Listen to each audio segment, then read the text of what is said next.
히브리서 12장 1절부터 2절입니다.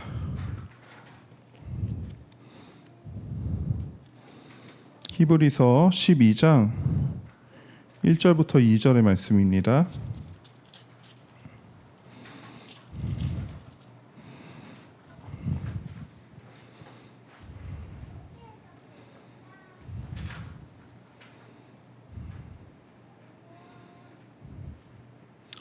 히브리서 12장 1절부터 2절의 말씀 찾으셨으면 우리 한 목소리로 함께 읽겠습니다. 이러므로 우리에게 구름같이 둘러싼 허다한 증인들이 있으니 모든 무거운 것과 얽매이기 쉬운 죄를 벗어버리고 인내로써 우리 앞에 당한 경주를 하며 믿음의 주여 또 온전하게 하시는 이인 예수를 바라보자. 그는 그 앞에 있는 기쁨을 위하여 십자가를 참으사 부끄러움을 개의치 아니하시더니 하나님 보좌 우편에 앉으셨느니라. 아멘. 제가 저희 아내랑 예능을 보는 게 또 어떤 즐거움 중에 하나인데, 얼마 전에 극한팔사라는 예능을 저희 아내랑 참 재밌게 봤습니다. 기안팔사라는 이제 웹툰 작가죠. 웹툰 작가가 그 동료들 러닝크루를 모집해가지고 마라톤을 하는 예능인데요. 근데 마라톤이 그냥 마라톤이 아닙니다. 극한 마라톤이라고 해서 굉장히 독특하고 이색적인 마라톤을 이제 아프리카, 프랑스, 심지어 북극에 가가지고 이제 하거든요. 그래서 막 아프리카에서는 막 가파른 언덕이랑 그냥 야생의 초원에서 동물들이 다니는 길로 막 다니는 거예요. 막 진흙도 밟고 막 그러면서. 또 프랑스에서는 와인 산지로 유명한 그 지역을 와인을 마시면서 마라톤을 하더라고요. 북극에서는 그 얼음판 위를 막 달리는 그런 이제 마라톤인데, 제가 마라톤 경기는 보지 않아요. 재미가 없잖아요. 근데 그 예능이라서 저희 아내랑 참 재밌게 봤습니다. 근데 그 예능을 보면서 그냥 상식적으로 알고 있지만 참 제가 유심히 보게 된 한 가지가 있는데, 마라톤 코스 중간에 보급대가 있잖아요. 물 보급대. 그래서 막 뛰다가 물을 잡아가지고 마시죠. 근데 제가 그거를 보는데 물을 마시고 거기에 진짜 막 수백 개의 물들이 깔려 있거든요. 근데 그 중에 하나만 잡아가지고 물을 마시고 이제 바닥에 남은 물을 버리고 뛴단 말이에요. 제가 그 장면을 보면서 어떤 생각을 했냐면, 마라톤이라는 경기를 할 때 제일 중요한 게 수분이잖아요. 수분이 우리 몸에 있어야 되니까. 그러니까 사실 이 물들은 생명과 같은 그런 건데, 어느 누구도 이거 미리 챙겨놨다가 나중에 또 목마를 때 마셔야지, 이런 선수가 없더라고요. 다 한 번 마셨으면 다 버려요. 몇 컵씩 챙겨가지고 손에 들고 뛰는 선수들이 없는 걸 보면서, 아니면 미리 큰 물통을 챙겨놨다가 거기다 막 담아가지고 목마를 때마다 마시면 좋을 것 같잖아요. 근데 그런 선수들이 없습니다. 왜죠? 다음 보급대가 있기 때문이죠. 선수들한테 꼭 필요한 그 지점에 또 물 보급대가 있는 거죠. 그러니까 선수들은 거추장스럽게 물을 더 챙길 필요가 없는 거예요. 지금 딱 마실 만큼만 마시고 그리고 그냥 버리고 가는 거죠. 경기에만 집중을 하는 거죠. 저는 이 장면이 보면서 우리 신앙에도 굉장히 필요한 부분이구나라는 생각이 들었습니다. 왜냐하면 우리를 채우시는 하나님, 그리고 그날의 족한 은혜를 누리며 살아가는 성도들의 모습이 그 장면 가운데 비춰졌기 때문입니다. 오늘 본문이 우리 신앙을 경주에 비유를 하시잖아요. 그러니까 오늘 본문인 히브리서는 독자가 그리스도인들 중에서도 특별히 유대 그리스도인들이에요. 근데 유대 그리스도인들이 유대교를 믿다가 예수님을 영접하고 유대교에서 떠난 자들이잖아요. 그러니까 이들이 당시 예수님을 믿어서 안팎으로 극심한 경제적 위기나 고난을 겪고 있었습니다. 왜냐하면 예수님을 믿음과 동시에 유대 사회로부터 출교를 당하거든요. 그러면 사회적으로나 경제적으로나 매장되는 거예요.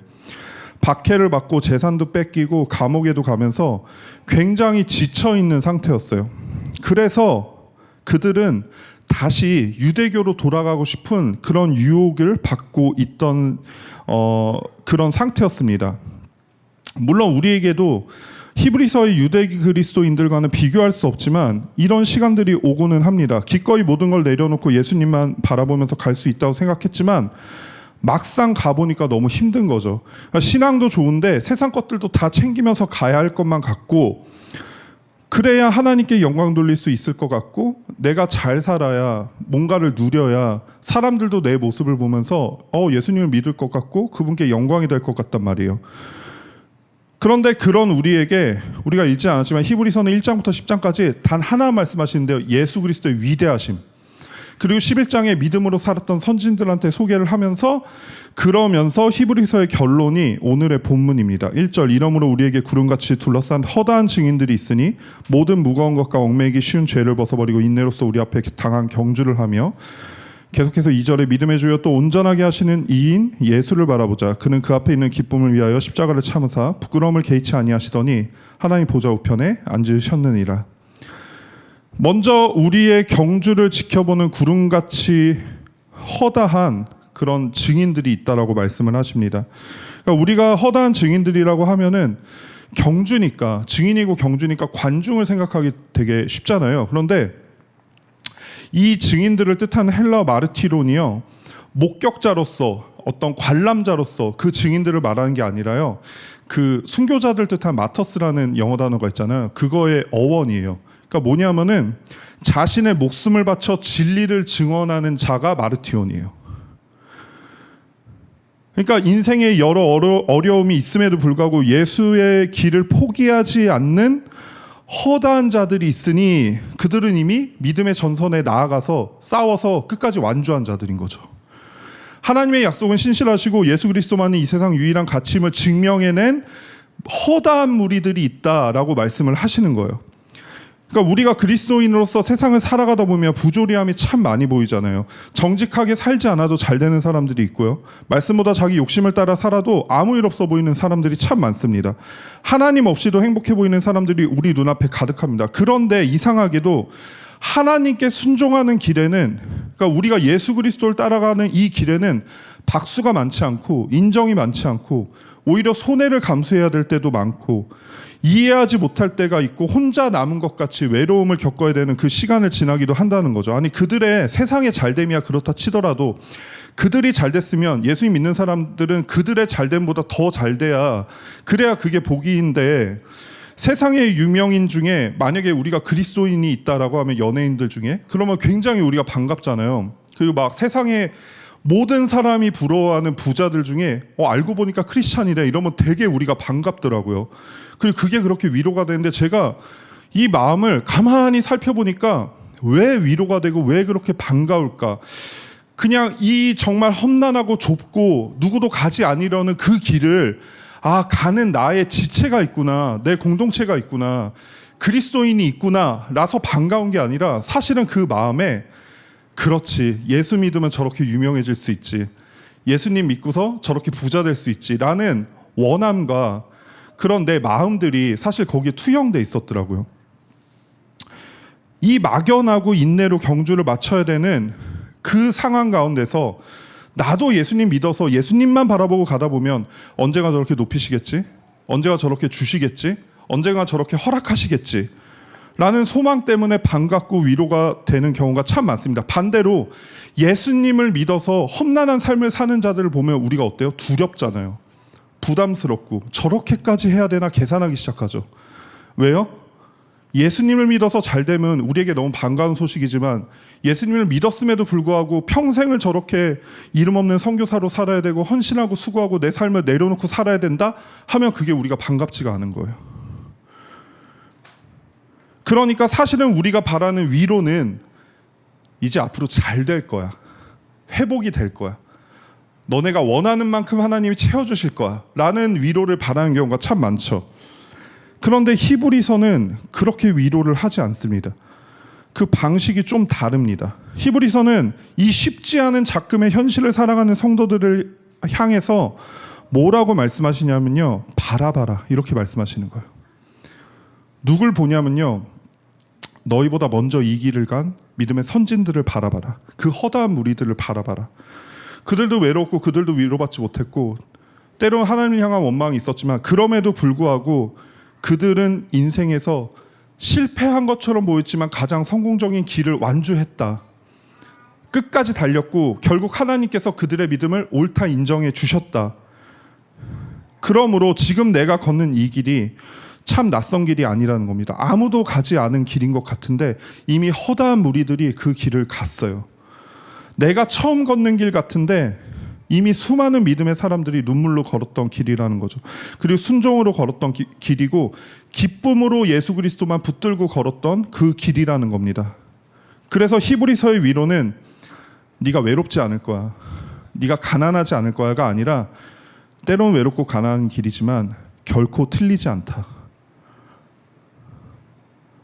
너도 부유해지고 유명해질 것이다가 아니라 부와 명예와 아무 상관없이 그리스도만이 정답이 되는 길을, 인생을 네가 살게 될 거야. 이것이 히브리서가 주는 위로입니다. 그리고 그 길을 인내로 끝까지 완주하라고 하십니다. 그렇다면 믿음의 허다한 증인들은 특별히 강한 사람이었기 때문에, 우리보다 믿음이 좋았기 때문에 그래서 완주를 할 수 있었을까요? 어떤 비결이 있는 거 아닐까? 오늘 본문은 이어서 그 이유를 아주 분명하게 말씀을 하시는데요. 1절 중반에 모든 무거운 것과 얽매이기 쉬운 죄를 벗어버려라, 이렇게 말씀하십니다. 여기서 중요한 것은 무거운 것과 죄를 따로 말씀을 하셨어요. 죄는 우리가 당연히 멀리해야 되고 당연히 버려야 하는 것이라고 생각을 하잖아요.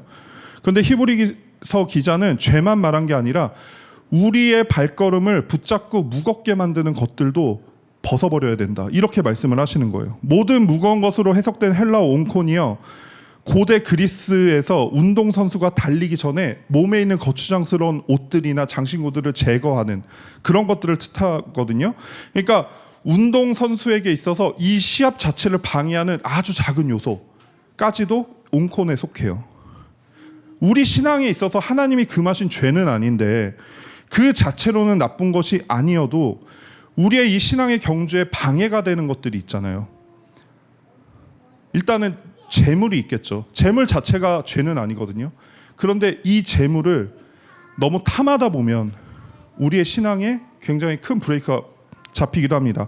과도한 취미라든지 우리 안에 지나친 걱정이나 사람들의 인정을 바라는 마음이나 성공에 대한 집착이나 과도한 일상의 루틴이나 이것들은 그 자체가 죄라고 보기에는 좀 어렵고 세상을 살아가는데 어쩌면 반드시 필요한 요소들일 수 있습니다. 그런데 성경에선 이것들이 예수님보다 더 중요해지고 우리의 삶의 비중이 더 커질 때, 그래서 그것들을 잃어버릴까 봐 우리가 주님의 말씀에 순종하지 못하게 될 때 그것은 더 이상 축복이 아니라 우리의 경주를 방해하는 무거운 것들이 된다, 이렇게 말씀하시는 거예요.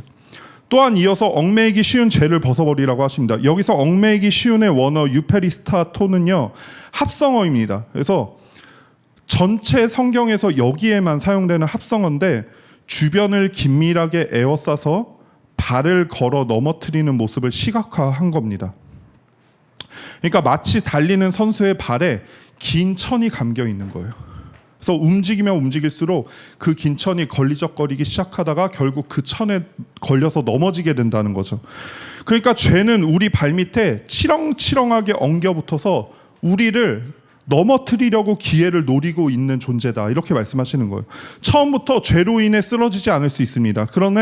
그러나 죄는 조금씩 우리를 붙드는 거죠.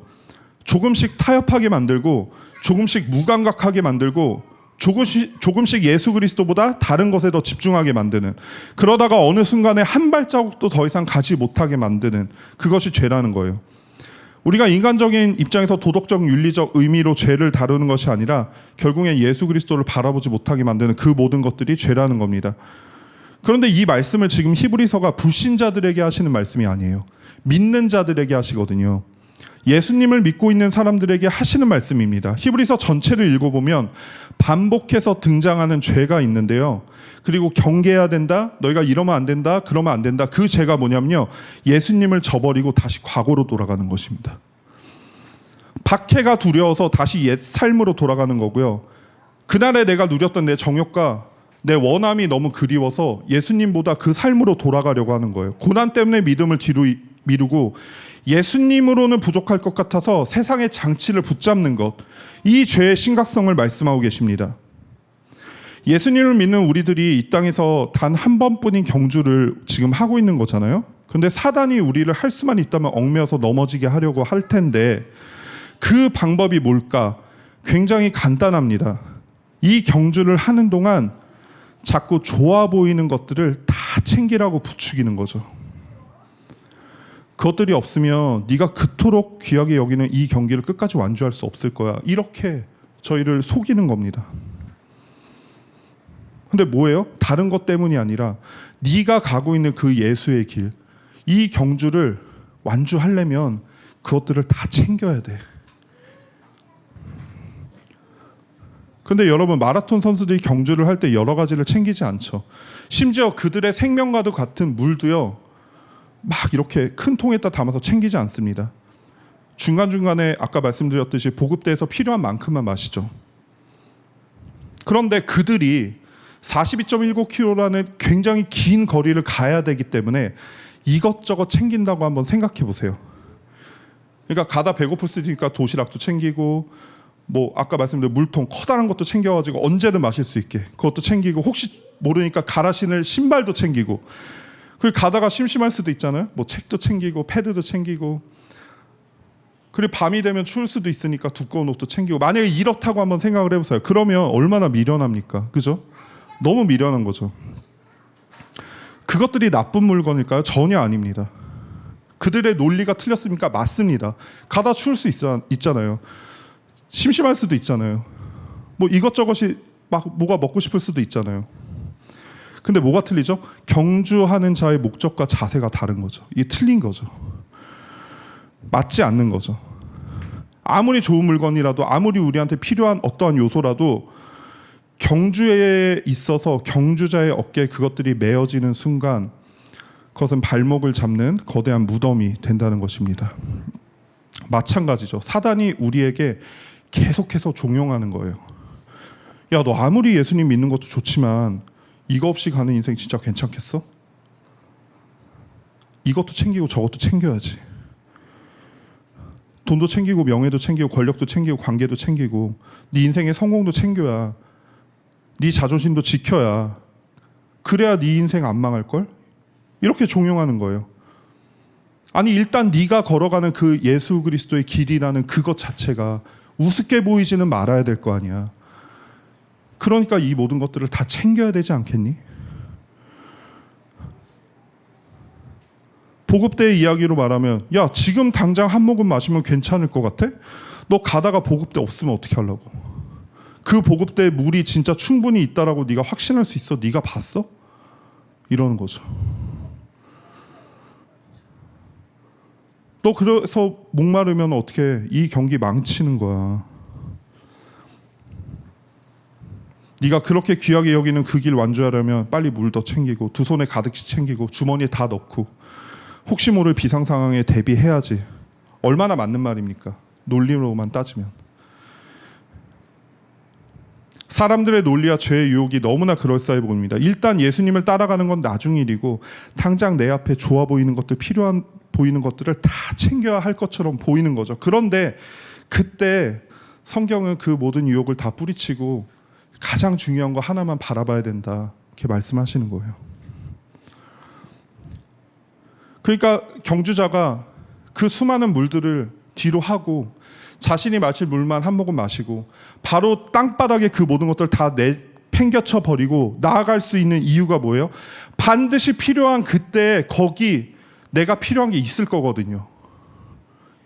이 믿음 때문이에요. 진짜 믿음의 경주는 내가 필요한 그때 반드시 영원히 마르지 않는 생수의 근원이신 예수 그리스도께서 때마다 채우시고 때마다 돌보실 것이다 라는 걸 선포하는 게 우리의 경주거든요.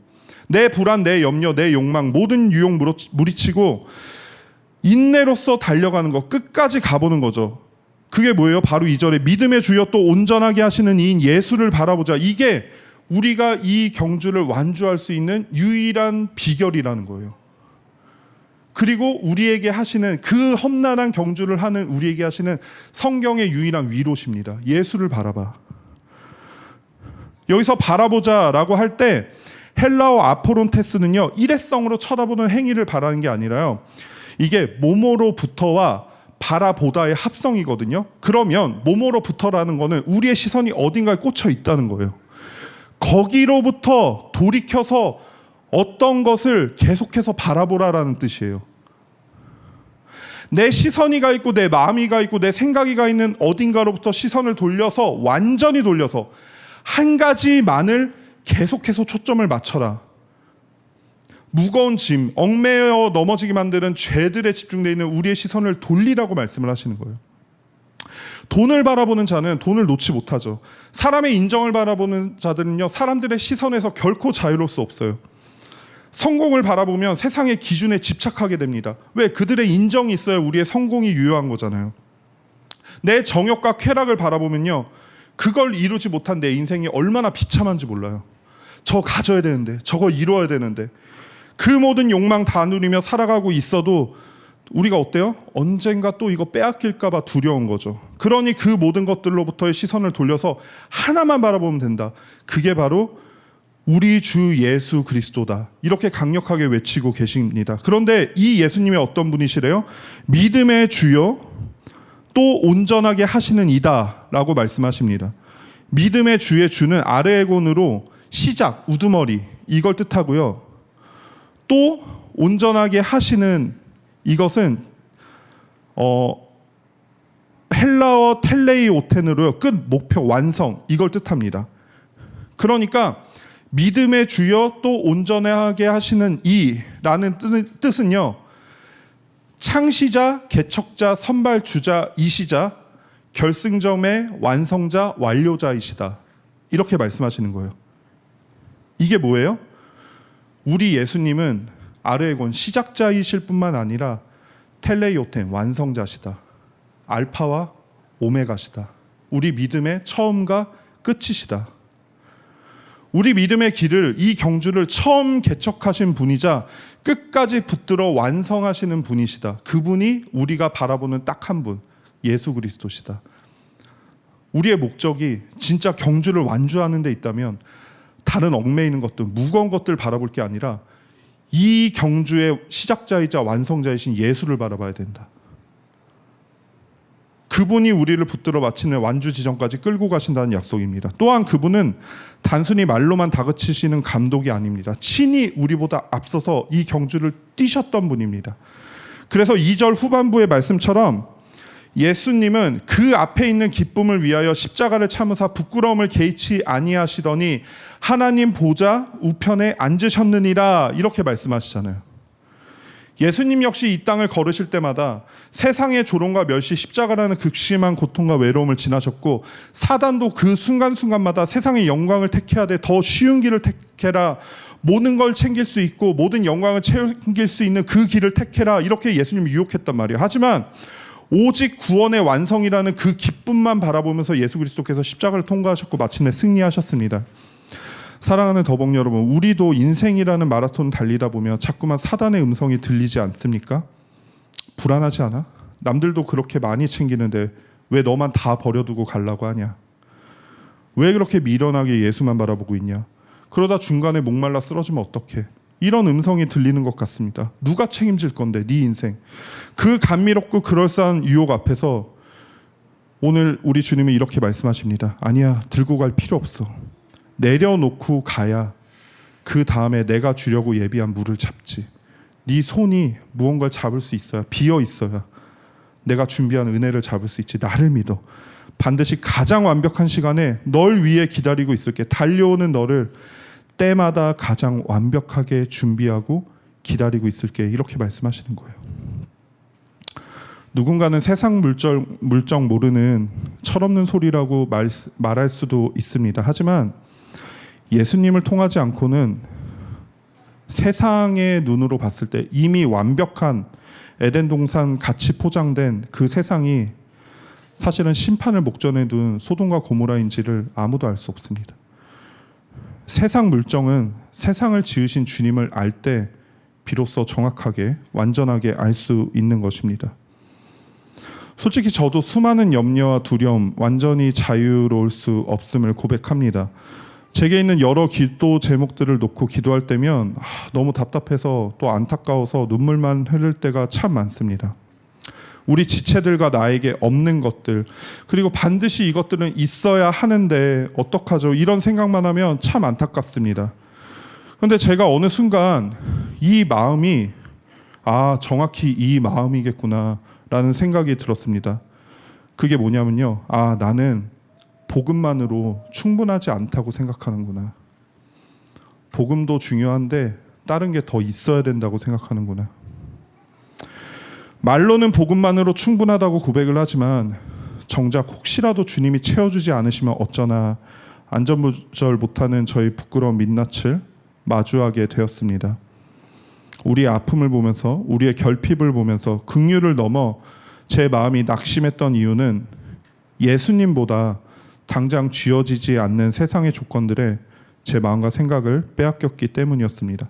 그러니까 제 마음에 복음은 복음이고 현실은 현실이지, 이 마음이 제가 고백을 하지 않아서 그렇지 제 마음 상태가 그랬더라고요. 사단은 정확하게 우리의 그 지점을 파고듭니다. 그러므로 우리는 여전히 수많은 문제들과 아픔들을 놓고 기도하지만, 그래서 우리의 믿음의 길을 부끄럽게 여기거나, 그래서 이 복음의 삶을 우리 공동체와 내 지체들에게 그리고 나에게 독려하기를 주저해서는 안 됩니다. 왜요? 가장 완벽한 타이밍에 반드시 가장 신선한 하늘의 보급품으로 우리의 목마름을 채워주실 주님이 대기하고 계시거든요. 가짜 생명이 아니라 진짜 생명으로 인도하고 계십니다. 그저 우리는 서로를 위로하고 사랑하고 기도하면서 손에 쥔 염려의 컵들을 땅바닥에 던져버리고 오직 예수 그리스도께만 시선을 고정하고 이 경주를 계속 이어나가야 하는 것입니다. 우리가 걷는 이 길은 세상이 보기에는 미련하고 외로울지언정 결코 틀린 길이 아닙니다. 우리보다 앞서 십자가를 통과하신 예수님이 계시고 그 길의 끝이 영광임을 삶과 목숨으로 증명해낸 구름 같은 믿음의 선진들이 지금도 우리를 바라보며 응원하고 있습니다. 그래서 복음은 복음이고 현실은 현실이다가 아니라 복음이 현실입니다. 내 힘이 아닌 주님의 공급하심을 신뢰하길 바랍니다. 사단의 그럴싸한 유혹과 불안의 짐들을 다 벗어버리고 매 순간 우리를 온전하게 하시는 예수 그리스도만을 바라봄으로써 이 믿음의 경주를 끝까지 인내로 완주하는 복된 더복의 모든 성도님들이 되기를 주님의 이름으로 간절히 소망합니다. 이렇게 기도하시겠습니다.